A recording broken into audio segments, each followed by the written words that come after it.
What's up, guys? Coach Rob here from Athletic Strength Club. With me, as always, is Coach Kyle. Unfortunately, Coach Anthony is not with us today. He is down and out with strep throat, and so we're going to miss him, of course.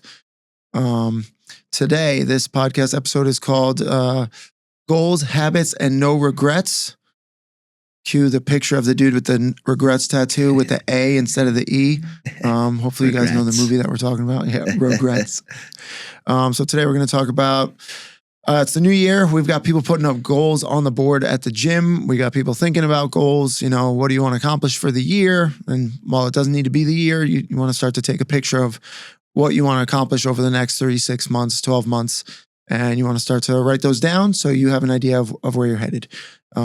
So we want to take today to talk about goal setting, how you should think about your goals, and then how you need to break those down into individual, smaller pieces so you can figure out your daily actions and your daily, weekly, monthly habits that'll help you achieve those goals. So I guess we'll start off talking about that. Goals, habits. Goals are all dictated by your habits, right? So absolutely. You have to get your habits down to figure out your goals. So let's start with, maybe we'll have you start with, well, you've got your goals. We talked about them already, but want to touch base on that, what your goals are, how you got your habits set up. Absolutely. Yeah. So, my goals, of course, increase muscle mass, obviously get stronger physique wise, and increase squat, bench, and deadlift are my main three goals. So that's my, of course, my main goal is to get stronger. But I have a lot of goals beneath it, right? Like process goals of waking up, getting good 8 hours of sleep every night, eating good every single day, basic things like that. Those are the goals. My attitude. How can I attack these goals better? How can I optimize my sleep, my diet? Because all of that falls into getting to my main goal. To the best of my ability. I think that is very important. When you set a big time goal at the top, it can seem very overwhelming. A lot of people, they're like, oh man, I really want that goal, but I don't know. How do I do that? They shoot straight for that goal instead of all the tiny little things that they are not doing right. Getting all of those dialed in, because once you start getting all the little goals right, then you can really start seeing yourself improving and going, oh yeah, I'm getting towards that goal. I'm getting to where I want to be. So like I said, in my instance, the main things, let's take it a little while back, when I wanted to get stronger and I started hitting my plateaus, I'm like, why am I not getting, let me train harder in the gym or let me do a different exercise or whatever it might be. But the other things I was overlooking was my sleep, my diet. Those are the two main really important things, is my recovery and, my fuel. Yes. And so I took a good look at myself. I said, hey, I'm not doing these right. And I dialed them up, and then all of a sudden progress started rolling back in again. And like we've talked about in previous podcasts, tracking my diet, my sleep, I'm able to go, hey, my training yesterday wasn't that great. What can I do? Was my sleeping good? Was my diet good? Yeah. All right. Maybe I got to switch my programming up. Right. And those are ways to keep attacking and breaking through plateaus towards that main goal that I'm shooting for. Yep. What about yourself? Perfect. That's good stuff. Yeah, same deal. I mean, I think that's kind of one thing we want to address here, is that it's like any goal is almost like a building or something. It's like it's created piece by piece, right? And you're trying to look at, if you're not getting to your goal, what are the little pieces that are preventing you from getting there? So you look at your big picture goal, like, okay, you want to get stronger, and then you've got specifics for that. So if you're like, okay, my workout was bad yesterday, you've got these little pieces to break down. What could have affected my workout? Am I stressed? Did I sleep well? Did I eat well? Did I recover, basically? And if those things aren't there, then you know what you need to fix. If you know it's sleep, if you know it's food, etc. If you think your food's good, your sleep was good, and your other stuff's good, maybe you need to dial into your food a little bit more and be like, okay, I'm not tracking enough. Maybe I need to get into that.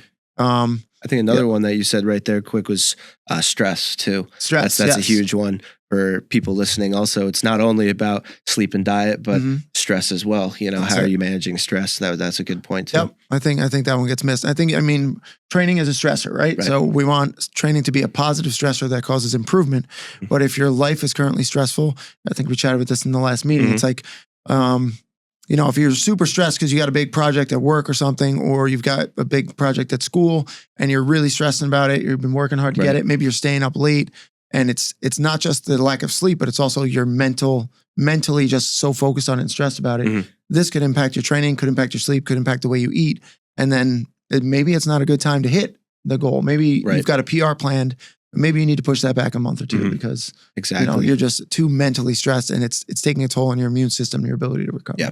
Right. Yeah, that thing's often forgotten about. Absolutely. However, you also need to keep in mind, are you stressed all the time about things? Maybe that's a mindset thing. Maybe Right. you build things up a lot and you get stressed about things that maybe shouldn't be that big of a deal. Mhm. And now this is something that's constantly Right. pushing back goals that you have because you're always stressing about other things in your life. Right. Maybe you have that outcome goal all the way at the end. Maybe something you can do prior to that is maybe I'm getting way too stressed at the littlest things. I'm building up weight. I could set a goal. Let me work on managing my stress. Managing my stress. That could be, that's another little process goal that along the way that could be hindering you. And what can I do to get better towards my big goal towards the end? That's something that can help. Exactly right. That's like, it's like sometimes working out is our de-stress mechanism, right? Training at the gym. But if that's not working, or if you're so stressed about other things, now we need to figure out a new way to cope or a new mechanism. Exactly. Some people do meditation. Lots of people can't do that. But there's lots of ways to quote unquote meditate or to shut your mind off. Absolutely. That's one of the reasons I like running, mountain biking, or just sports that require so much focus that it's like my mind shuts off. I can forget about everything else for a while. You're present in that moment. I have to be in that moment. I have to be present. Yeah. I like that. And then one more thing too about stress, like you were saying, it's a positive stress, but if you have so much stress in your outside life and then you have an extremely stressful workout, that can add up, and that bucket overflows and injuries can happen. Yeah. A lot of issues can start happening, and then that causes more problems. Yep. So it's important to keep stress in your, that could be another factor limiting from your main goal if you're having struggles. Snowballing effect. Yep. Exactly. Yep. Stress leads to more stress. Injuries lead to you being more stressed about you not hitting your goals. And then it's just like, you just fall apart and you quit on everything. And it's like, take a step back. Yep. Make your life easier, maybe scale your goals back. That's it. One step at a time. Yeah, good stuff. Cool. So my goals though, I guess I wanted to talk about a couple things. So I want to bring up like past goals for some of our athletes. The reason we want to bring this up too is like a lot of times we set goals and we're thinking you've got high level goals, like long-term goals. Like, okay, I want to be this type of person. So I want to be the type of person that is always fit, that is always pretty lean. Got sidetracked, thought about throwing a story out there. Edit this part out, Caesar. So talking about goals. Goals should be habits or personality based. Like a lot of times when you have somebody set a goal or you really think about a goal you want to get done, you're not just thinking about the goal, you're thinking about who you want to be. Or sometimes that starts off as who you don't want to be. Like you don't want to be an unfit person, might be the reason why you start becoming fit. You take a look at yourself and you look in the mirror and you're like, this is not who I wanted to be. Like, how did I get here? And so it's not who you want to be right now. You're thinking about who you don't want to be. You don't want to be the unfit person, the person who can't lift a certain amount or can't run a certain speed or etc. These are the things we got to think about. A lot of times this helps people motivate people more. Habits-based, personality-based, who you want to be, who you envision yourself as a person. I think most of us, our entire lives are based on that. Like we think of this person we want to be and something we want to achieve. And hopefully we set an action plan to get that done, right? So I want our people at the gym to think about this. Who do you not want to be? One, and then use that to help determine who you do want to be. And then your goals to some extent should be based on that. You're going to have a big long-term picture of like, all right, where do you want to be in 2, 3, 4, or 5 years? That might be big. You might not be able to do that, but that's why we focus on where do you want to be in 2026? What's happening at the end of this year? What do you want to look back and be like, I accomplished a lot this year. I'm happy with what I did. I got stronger in the gym. I hit my goals in my sports. Maybe I made it to college soccer, college basketball, college wrestling, whatever it is, whatever your sport is. I like that too, because that can be used in any scenario, short term, long term. You go, who do I not want to be at the end of the year? You know, who do I not want to be in 5 years? You know, and then like you said, it falls into, all right, who do I want to be at the end of this year? And it helps create those goals for any circumstance moving forward. I like that. Yeah, I've been thinking about that. Well, I've been telling people that actually in the past couple of weeks, like Saturday mornings, typically my only day off. Sometimes I wake up and it's like, I would just love to snooze a few more minutes. But most of the time, my other voice comes on and it's like, if you snooze at about 12 or 1 o'clock today, all you're going to think about is how you didn't get up in time. And then you didn't either get in the bike ride or run or whatever you want to do in. And then the rest of the day, I'm just like, in the back of my mind, I'm just slightly kicking myself at all times. Like, you're an idiot. Why did you do that? What, you got 15, 20 minutes more sleep or an hour more sleep? And now you didn't get done what you want to get done. And that falls into the no regrets. Yes, exactly of like, why I can wake up, I can sleep a little bit longer, but is that, extra half an hour of sleep? Am I going to be going all day going, man, I wish I would have gotten up earlier and done what I could have done, or, done it the way I intended to do it instead, and that's another important thing of like, there's a lot of things that come up in your life of like, you want to be comfortable, you want to do the things that keep you comfortable. But those uncomfortable things that come up, they're going to require you to go, am I going to regret doing this later on? Like, all right, this is going to suck. I don't want to do this right now. But if I do this, am I going to regret doing it later? Or pushing this off and I wish I would have done this earlier, and that's usually how it goes. that rolls in. That's another way of looking at things of like, hey, there's a circumstance in front of me. I don't want to do it right now, but do I want to do it later? Am I going to regret it? And I think regrets are a big driver of a lot of people. They regret a lot of things that happened 5 years ago, 10 years ago, and they wish they would have done something different. So instead of making that a thing 5 years from now, going, I wish I would have done that. Instead, think about it now. Go, am I going to regret this in 5 years? Am I going to regret doing this? I have a great story of I went on a camping trip with some friends. And it was like a 50-mile hike. I've never really hiked 50 miles in my life. And it was with, it was a 4-day backpacking trip. And day one, we did like 12 miles and I was dying. I was dying. And some things happened at camp that night. Someone ended up hitting their hand with a saw and we had to bandage up and hike out the next morning. And it sucked my body. I don't think I've ever been that sore in my entire life. That was a great story. I love that. But looking back on it, I don't regret it. I am very thankful for that memory. In the moment, it sucked. Like I was saying, it was extremely uncomfortable. And afterwards, I don't regret it at all. So you'll never forget it. You'll be telling that story for the rest of your life. Exactly. And it's going to incline me to do things like that again in the future, because it's super uncomfortable. I'm sitting here going, I never want to do that again. However, the thought of what actually happened and afterwards how I felt, I don't regret it at all, so using regrets and your future self is something that can help drive you away from, again, the person you don't want to be and towards the things that you truly want to do. And it's that dopamine hit too, for sure. Like doing something that, you really pushed your limit and you accomplished super challenging. something. Yep, and you got it done. I think that's also very important in your life to have. Agree. Those are usually things you don't regret as much as like, you're like, oh, I'm uncomfortable. Am I going to make it? And like, okay, this kind of sucks in the moment. But like you get done and you're like, wow, I did that. Like a lot of people haven't done that. I wasn't even sure if I could do it, but like I went through and I endured it and like, I have another example. This just happened is I've been taking a winter class right now and it's, I had a 6-page paper due right at the end of it. It's actually not due till next week. And I've always been a big time procrastinator in my past. And this is something where I'm like, all right, I'm going to try not to be that way, in the future. I'm going to try a little bit better to get work done when I have the time. And I sit there and I was a little ill this past week, but I was feeling better when this happened. And I'm sitting there. I could have sat down and watched football all day, or I had time to have the TV on next to me and do my work while I'm watching football. Because what else am I going to do? Go work all week and have no time to do that paper, and again increase my stress, increase all of my problems. Or I could have my entire Sunday to just sit back, write that paper, get it done with. And I did that. And I have zero regrets about doing that because, now I go about my week. I haven't thought about it once. I have the rest of my week. My work is done. Zero stress about it. Life is just a little bit better in that aspect. And, again, that's living with that. I sat there and I go, am I going to regret not doing this later this week? And, bingo, hit something like that. Just another story there. That's such a great one too, because we work with a lot of kids and like, absolutely. I mean, I think about myself in high school.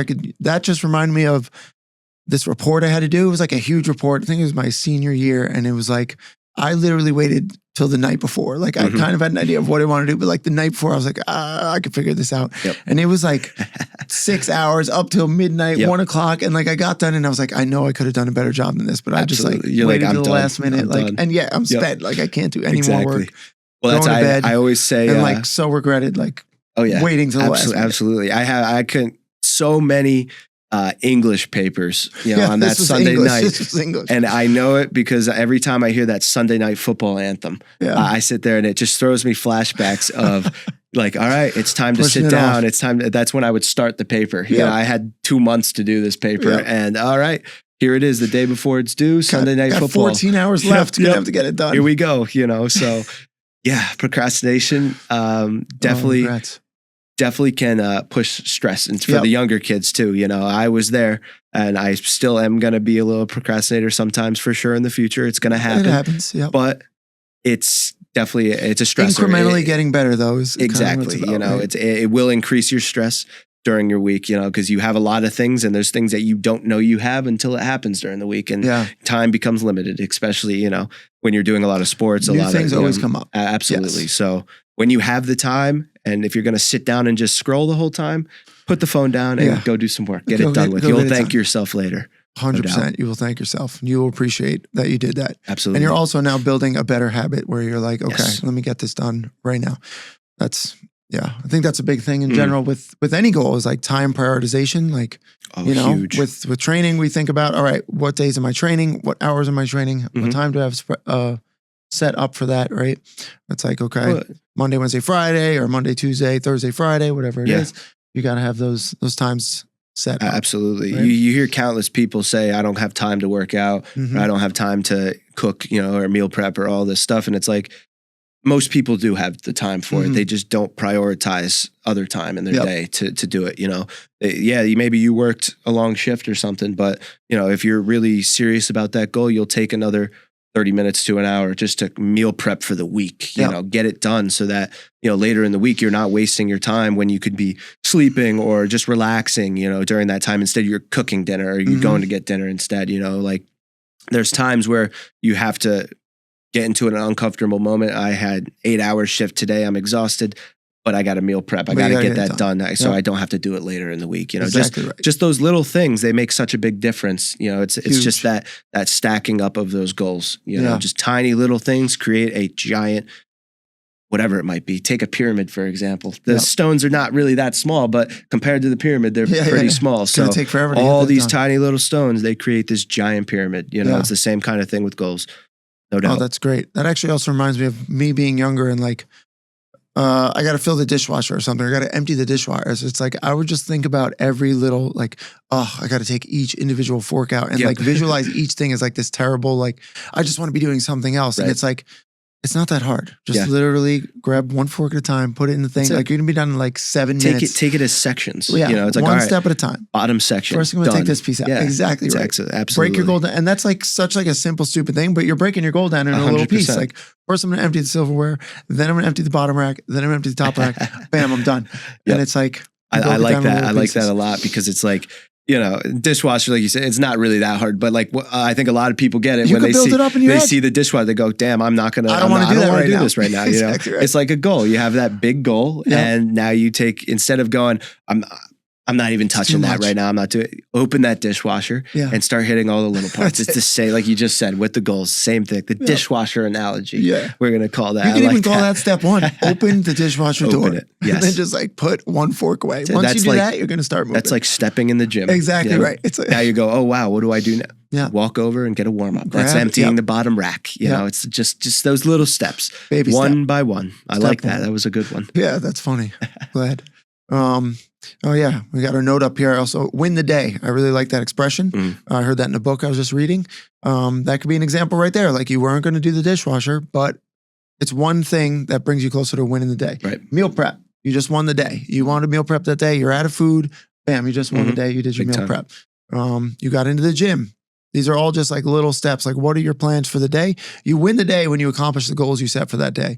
You kind of lose the day, or you didn't quite get a full win if you did most of those things, but you left something on the table. Although sometimes you got to prioritize, and maybe sometimes you overplanned your day. And so Right. it could still be a win if you hit 3 things out of 5, and maybe 5 was a little too much for that day. Right. You know? Right. Absolutely. What other key things did we want to touch on today? Let's see.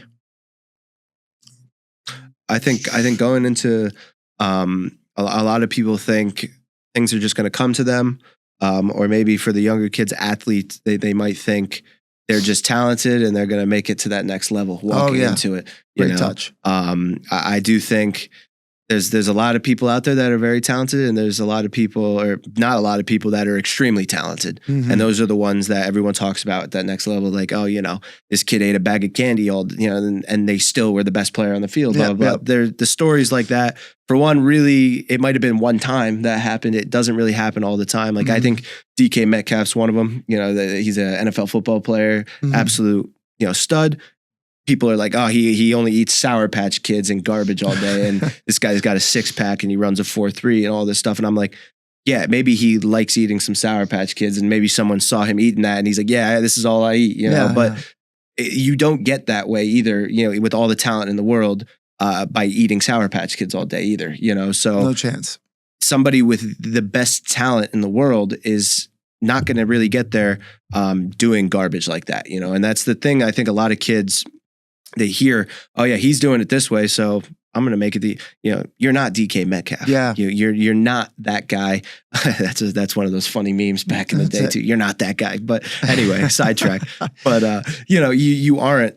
You got to think of yourself as just the average Joe. You might be very talented, but think of yourself as the average Joe. Yeah. Walk into the gym like you're a nobody, like you haven't done this right. You haven't deserved this.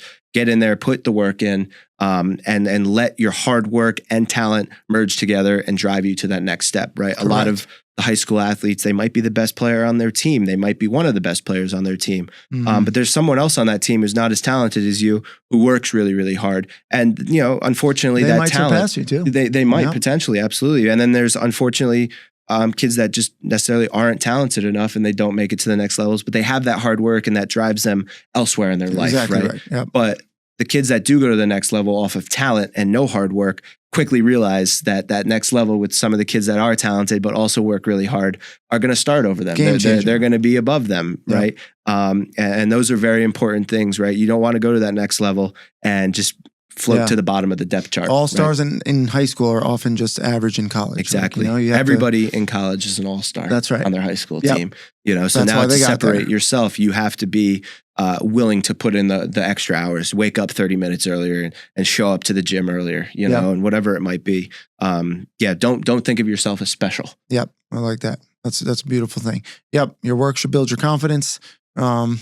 And your work is what's going to separate you. Not to mention, like, coaches, everybody loves to see somebody who's a hard worker. Absolutely. They don't like to see the guy who thinks he's the best and thinks he doesn't need to do stuff. You love to see the super talented guys who also do all this extra work, and you're like, wow, like they're gonna go beyond everybody else. Absolutely. This dude's already got talent, and he works harder than everybody else in the room. Like, that's why they're a standout. Absolutely. Standout at the highest level. Absolutely. Yeah. You see someone like that who walks into that gym and they are nothing but dialed in, and you're like, all right, this kid's gonna go somewhere. This kid he's got it, and you can tell the difference, and those are the ones that really do make it to the next levels and they succeed at that next level, that's the way you want to be. No doubt. That's it.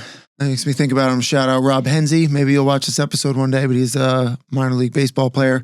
I mean, this guy came into the gym and he's just like so dialed and he's so coachable. Like, he wants to hear every detail he can improve in everything, like foot placement, how he's moving, how he's rotating, how his arms moving, like what can he do to improve his shoulder stability? Like, he's a pitcher, and it's like, okay, I can see why you're in the minor league level. Like, clearly you took this in high school, you took this, you put your work ethic in, then college, same deal. You started pushing harder, and now you're at minor leagues. You want to get to majors. Absolutely. And he's doing the same thing at that level, like already at the highest level and super coachable, super dialed, hard work ethic, always looking to improve his nutrition. Sends me text message the other day. He's like, I just did 315 on an RFE split squat. I'm like, what? I was like, 315 on an RFE split squat? Both legs? He's like, yeah.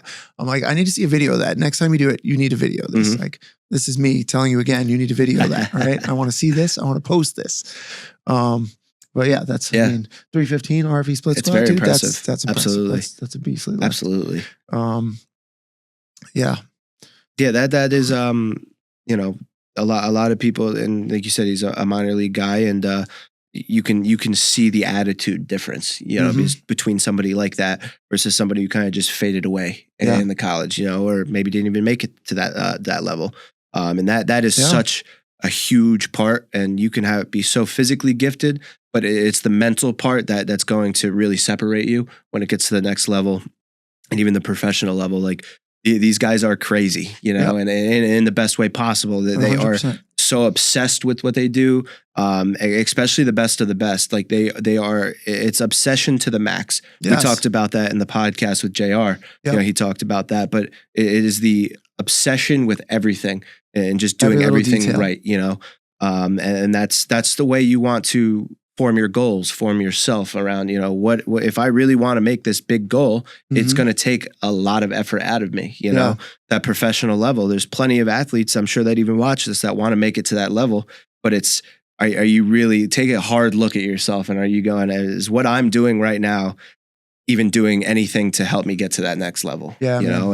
And I'm sure there's going to be aspects where you go, oh, no, maybe this is not helping me. Maybe I'm not as dialed in as I should be. And those are the questions you need to ask yourself, because that's how you get real with yourself and you move to that next level. That's true. Better goals, better results moving forward. You reminded me too. That's the tough thing too. When you're in high school, it's like, on the one hand, you want to be social and you want to have friends, but it's like, it's like you have to remember that you have to be obsessed with who you want to be. So if you want to take it to that level, you've got to be like, oh, we're going meeting up, we're going to have a party, and it's like, all right, if I party tonight, I'm going to get bad sleep, I'm going to be hungover, I'm not going to be able to train tomorrow, or I'm going to, or I'm just not going to be as good in maybe I'll make it to training, but my performance is not going to be what it could have been, right? If you know you have a training session the next day of a party, you better be, either you can go to that party, but then you got to realize, look back at yourself going, it's not aligning with my goal, I do think that's also, it's all about a good balance, and if you're dialed in about that next level, right, that is next level. It's a different kind of balance. It's not the balance other people think you need to have. Absolutely, but like, just listening to this, right, you should have that social balance in the sense of like, don't say no to every single thing. You want to go to the movies? No, I'm getting sleep. It's like, you have to have that balance in that sense of like, be social, right? But you have to look at those. If someone goes, hey, you want to go to this movie tonight? It's at midnight. And we're thinking about, having a little party before we go and then heading to the movies, and it's like, all right, I got training tomorrow at 10 a.m., and look at that goal and go, am I going to regret going to this tonight and miss training tomorrow, or whatever it might be, right? That goes back to what we talked about earlier. But it's about having that balance, right? But you got to realize if you have high goals, you have to have a different level. A different kind of balance. Exactly. Absolutely. Like, these guys everybody who gets to those levels, they're a different type of person. I mean, there's definitely guys who party and they have a good time. But those are those outliers that we talked about. They're the outliers. And they might time it right. Like, okay, it's the off season now. I don't have a tough training session. Right. Maybe I don't have a training session tomorrow. Maybe I can do this. Exactly.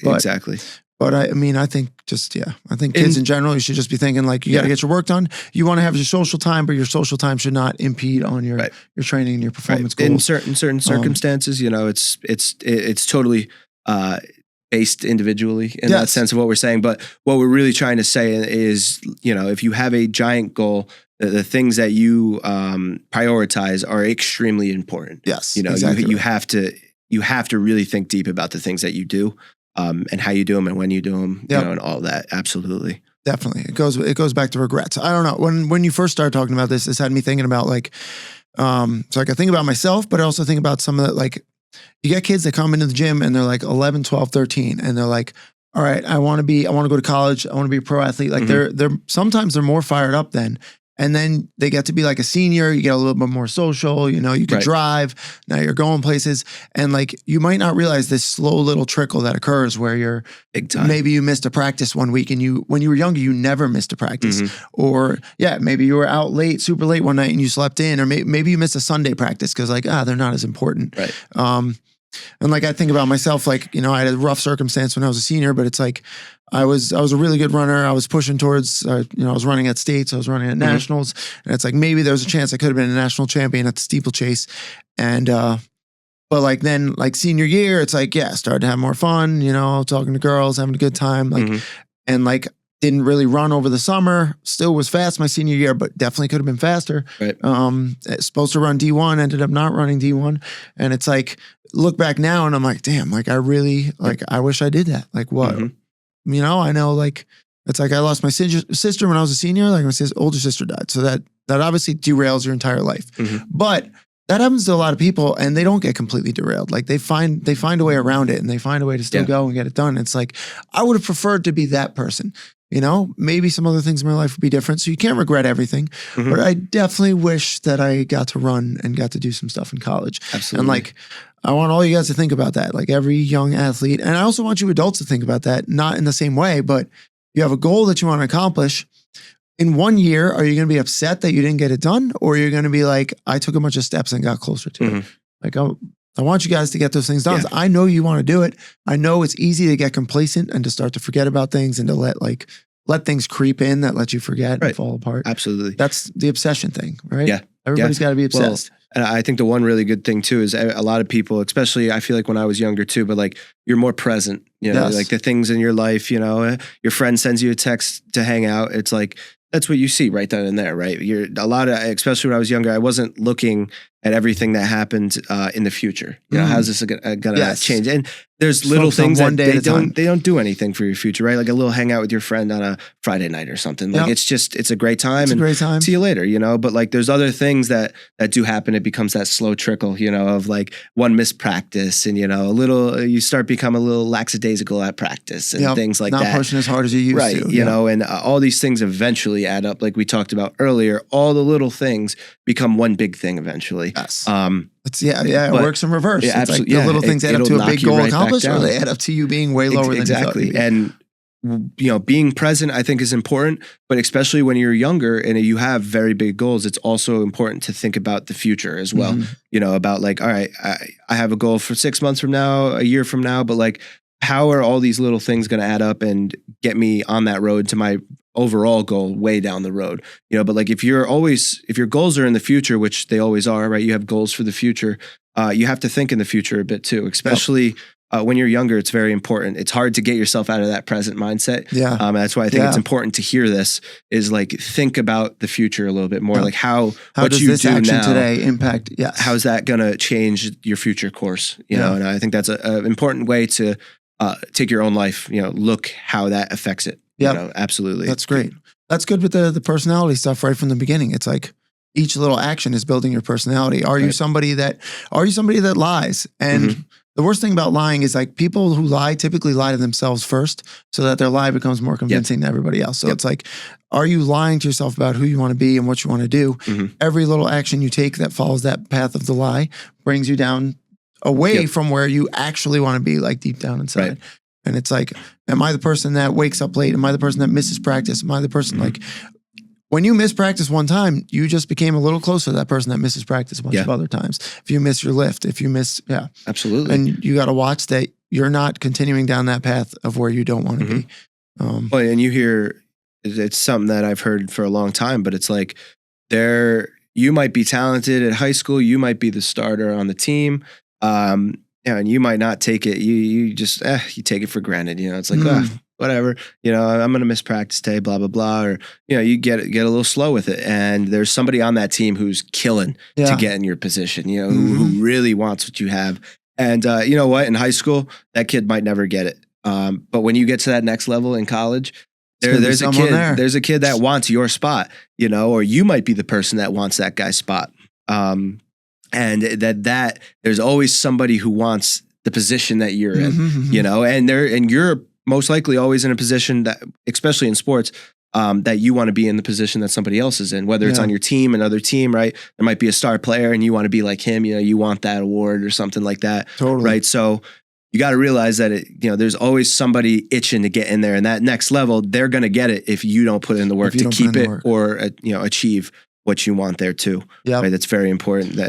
Unfortunately, competition is a big thing. And it's important, but you know, if you slack off, it's also going to teach you a hard lesson, you know, which I think it's a great thing also. Yeah. It smacks in the people long term, straight you sometimes. need to get smacked sometimes. No doubt. You need to learn.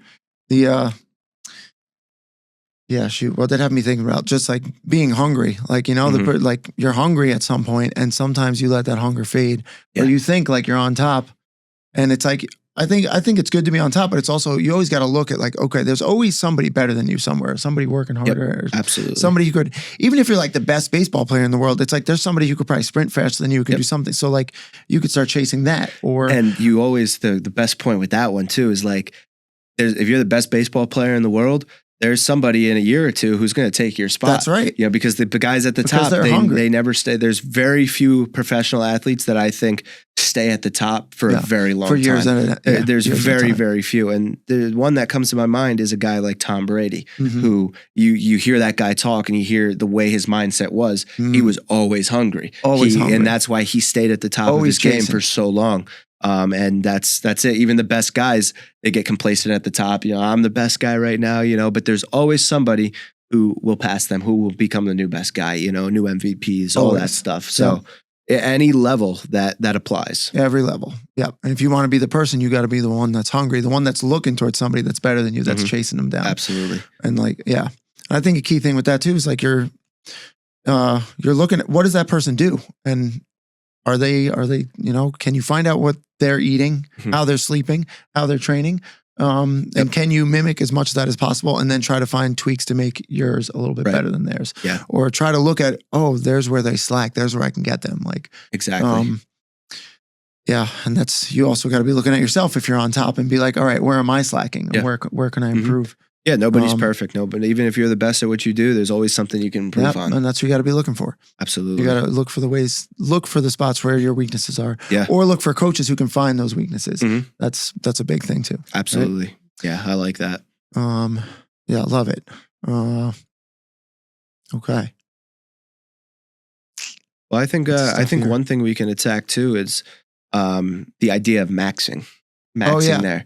I think not only in the gym, right, doing a 1-rep max or whatever it might be, but maxing out in anything is it just shows how your work has paid off, right? So if you've done an 8-week program and you max out at the end of that program, it's showing how effective that program was at increasing your 1-rep max. Yes. All right. There's plenty of ways you can max out in any sport. You know, max sprint as fast as you can throw the ball, you know, all of that stuff. But doing that, right, you're pushing your limits. So injury risk is higher, right? Especially if you're not prepared for it. I get a lot of kids that come into the gym and you know, they ask, when are we maxing? It's always about the maxing, which I think is important, right? Because they're hungry to see themselves get better. I love that. However, me too. It's important for them to realize that you have to put the work in before you can max. You know, you can't just walk in and go try to hit a max. You haven't done any work to deserve that max. And in any sport, right, if you're not practicing throwing as hard as you can and you go in there, the risk of injury, of really hurting yourself, goes up a lot. You know, max sprint. If you don't sprint at all, and then you go and try to sprint, obviously youth helps with that. But, you know, in older adults, 20, 30 years old, even kids, oh yeah, I can go run a 40 right now. And you see so many people go and do that sprint and they pop a hammy, right? Something happens. You know, you have to prepare yourself for maxing. So maxing comes at a high cost, right? There's definitely a lot on the line in that sense. There's also not even the negative parts, but the success is also there too, right? There's the negatives, but there's the positives with maxing. However, don't get obsessed with maxing. Maxing is just a sign on how the program went or how your training has been going and how consistent you were with the program. Which is big. If you went through a whole program and you were very inconsistent and all over the place, and you get to max day and you go down 5 pounds, well, you know, the proof's in the pudding right there. How many times did you show up? You know, were you consistent with your diet and all your other process goals to go towards that outcome goal at the end, right? But yeah, don't get obsessed with maxing. I think it's good to be hungry for that max, but there should be a reason why we're working for that max. You know, there's a program and you got to show up and put as much effort as you would put in for that max into your training, maybe even more into your training, right? Like it's important to keep yourself accountable every single rep, every single session, every single week, all the way, obviously months and to the end of your program. Yep. I think that's great. I think that also makes me think, I think one of the reasons we max, or at least one of the reasons I think about maxing, I mean, you want to see progress, but it's also, where are your weak links?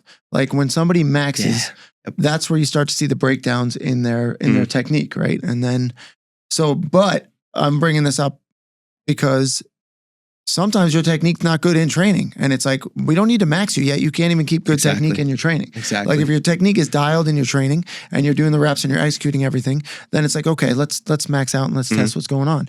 But we already know what's going to break down in your max if it's breaking down in your regular training at your 80% or 85% of max. It's like, you don't need to max yet. We need to dial in your technique more, exactly. right? It's a lot of the kids are like that. That's why, like, you always have to be thinking one rep at a time. Like each rep should be a perfect rep. And then when that max day comes, hopefully you can execute a perfect rep on that maximum lift. And if, you're going for a max deadlift and we see your back completely round, it's like, okay, something's not strong enough. Right. We need to strengthen up your lats. We need to strengthen up your lower back. We need to, whatever it is. We need to start working on some of the weak links. That's the main reason I want to be maxing people, is to see that. But if I already see in your main workout, you can't execute properly, I just need you to get better at executing on a lightweight. We don't need to go heavy. Yeah. Technique. Big time. That's it. And that's another big thing of strength training too. I think that it's overlooked a lot. And the direction I came from really was when I was younger.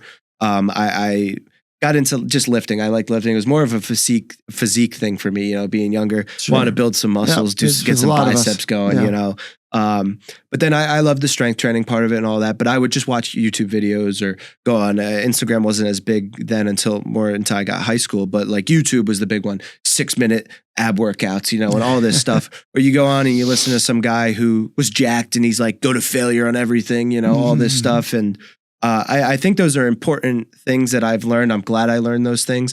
However, it definitely steered me in the wrong directions at certain points. And that was more bodybuilding focused too, right? You're taking more isolated movements and you're pushing the failure rate. So the injury risk isn't really as big. You're got other things. You're just really going to fail at the movement pretty much before anything. But you take a big back squat and you go to failure on that, and all of a sudden, like you hit rep 5 and your technique was great, but now all of a sudden rep 6.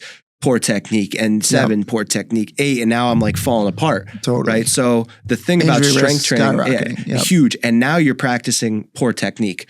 So you're pushing through reps, which I think is with bad technique is not good, but pushing through reps it's a good technique to have. It's good to have that pain tolerance, and that's how you really get better. However, that's with good technique. If you can keep that, Now, if your technique's really falling apart, injury risk is up, but you're practicing poor technique, and you're really you're harming yourself more than you're helping yourself, because strength training is also about proper technique and getting that weight from A to B. But like I said, I think there's a lot out there that people go, if you get it from A to B, you completed the lift, but it's really not true, in the sense. It's only true if you're in a very specific scenario. Right. Like if you're in a competition or if you're in a game and it's like, this is the game winning maneuver you need to pull off. That's totally like ridiculous. Exactly. But it wins you the game. Okay. Take a power, especially for our scenario, right? Like a squat. You have an elite level lifter who knows their technique and works, but they're also pushing to their absolute limit. So everybody breaks down at some point. Yes. But they go from A to B within the rules of the competition. They get it. And they win. However, in their training, they're not practicing poor technique. Correct. All of their sets are extremely good technique. They're dialed in. And that is another important thing, right? Like you stated earlier, if your reps and sets are looking horrible, and you're sideways 5 reps in, we have to attack that first before we get to a max, and that should be your goal first. Like our goals we talked about earlier, that is a more minor goal attacking to your big goal, right? Your big goal is I want to hit this big lift, but you're not there yet. Let's hit little goals to get our way up there first. Yes. 100%, man. That's good stuff. Good point. Yeah. Okay. Anything else we need here? Touched on that. This is great. We could chill for a moment. He could edit this out. Yeah. Damn, I like that. Be humble everywhere, but confident on the court. But that's a good one. I kind of think we addressed that in some ways. All right. Well, one more thing I think is we talked about it a bit earlier, but like standing out, right? Like if you're an athlete coming into the gym and you're in one of my sessions, and if I just meet you and you start working out, it's like awesome. I'll take one for example of one of the 730. He's a younger kid. He comes in and he's been training hard. His technique was all over the place, but he would come in and he was quiet and he would listen to exactly what I say. And now he's been coming in for a few weeks and all of a sudden he's up like almost 20 kg on his kettlebell deadlift, right? He's getting a lot stronger. His technique is looking great. And he comes in and he just works every single day. He's very quiet, and that stands out to me in the sense of he talks to me when I talk to him, but when he's got nothing to say, he's in there, he's working, he's doing what he's asked to do, and he's getting better. And that's what stands out to me. Somebody that comes in that talks to me when I talk to them, but they also know what they're there for. They're there to get better. They're there to listen to what I have to say and put in the work. And those are the ones that really stand out. And I think standing out in a humble way is super, super important. You can obviously stand out and talk about how good you are at something, or be a different personality, cocky. right? That's sometimes a negative way. You come in exactly. You come in there and you just put the work in, and we form a good relationship of you talk. We have good talks about random things, but you know what you're there for. You know what work you're there to put in, and you ask questions. You do. Those are the things that stand out to me as a coach. What about yourself? What are some things that pop for you? I agree 100%. Being coachable is a beautiful thing. And I think that's, I love the way you put that. You know what you're there for. It's like, we can joke, we can laugh, we can have a good time. I want to have a good time. I want to talk to you. I want to hear about your life. But like when it comes down to it, you walked in the door to put in some work. Like you're here to train, you're here to be coachable. Like if I'm giving you a coaching thing, I'm not just talking to you to talk to you. Like I saw something going on in your move that I think we can improve. Right. And I'm bringing this up so that you can make an improvement. So like, I want to see that you're listening, that you're attentive, and that you're getting, you're trying to get it done. And I think that shows a humbleness that you can improve. And then it also, in a sense, is confidence, because you're cocky if you think you're perfect and you don't think you can improve, which means like you're overconfident. You're overshooting in your brain what you're capable of. Right. So we need to find that nice balance where you're confident that you are good, you're not perfect, that you have room for improvement. You're humble enough to understand and to listen and to take coaching cues. And you're also, you respect the person that you're in there for. Like we've been doing this a long time. We know what we're doing. We've got a lot of experience with lifting. We've got plenty of training and background. I'm not going to go over there and tell you to improve something that you don't need to do. It's a waste of my time. Right. There's a bunch of people in the room typically. Sometimes it's one-on-one and I'm watching and I'll tell you if it's something important or if it's not. Right. But if we're in a group session too, like I'm looking around for the biggest thing I need to jump on, right? If you have a minor issue, but somebody else has a major issue, I'm leaving you alone and I'm going to the person who's doing something majorly wrong that needs to be adjusted right now, right? Every session is that kind of weighing out of what's the big priority. So yeah, I think that's a beautiful thing to see. And I think the people who hit their goals are the people who are like that. They're humble. They're also looking for their own holes. Like, I think of Michelle, who does a great job. Like she came into the gym. She knew she wanted to lose some weight. She knew she wanted to get more fit. And like, she was great about asking each thing she needed to improve on, or like, and checking in, weighing in every couple of weeks, weighing in once a month, weighing in at the start of each program, and being like, hey coach, I noticed I'm slowing down on this. Here's what's going on. I might ask you a few questions. All right, what's going on in your life? What have you been doing eating wise? And then we look for the biggest, easiest hole to attack, and you attack it. And you just keep going until the holes get really, really hard to break down. But then sometimes those ones take weeks or months to sort out. But those are the people who constantly make progress. They're always looking for the gaps. Absolutely.